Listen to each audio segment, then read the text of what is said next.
The layoffs came swift and brutal. 30 men and women escorted out before sunrise. No warning, no severance. Just a clipboard, a form, and a company rep who wouldn't make eye contact. Victor Lang stood at the gates, arms folded as the first bus pulled away. Smoke curled from a welding stack overhead, black and bitter. The stench of scorched carbon and broken promises. "They hit the welders first," Reyes said, jaw clenched. "The ones that backed us." "Of course they did," Victor replied. "It's punishment dressed like downsizing." Inside the yard, tension mounted by the hour. Management didn't need to say it. They'd made their point. Vote for change and you'll be out next. But Victor had prepared. He called a meeting that night in the loading shed behind Dock C. No lights.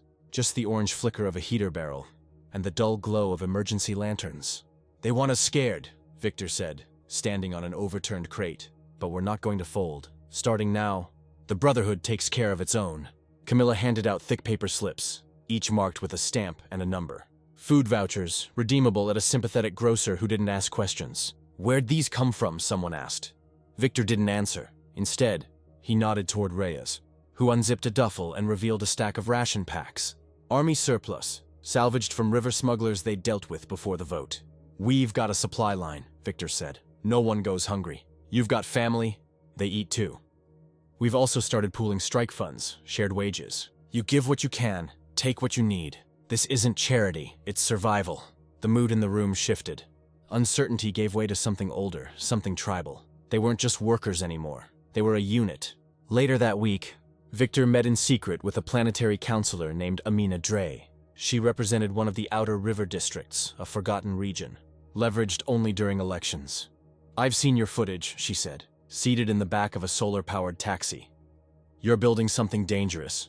"Mr. Lang," Victor smiled. "I'm building something necessary." She studied him a long moment. "And what do you want in return for my silence?" "Endorse us," Victor said. "Not now. When the time comes. When this Brotherhood goes public, I want your voice behind it. Not for me. For the movement." Dre leaned back, thoughtful. "You're playing a long game. In building for more than the yard." She nodded once. "Then I suggest you watch your back. Because the people you're fighting, they don't build, they buy. And what they can't buy, they burn." As Victor stepped out into the smog-hung evening, he lit a cigarette and exhaled toward the barge lights beyond the fence. They thought they could starve him out, silence him with layoffs. But Victor had never needed air, just fire.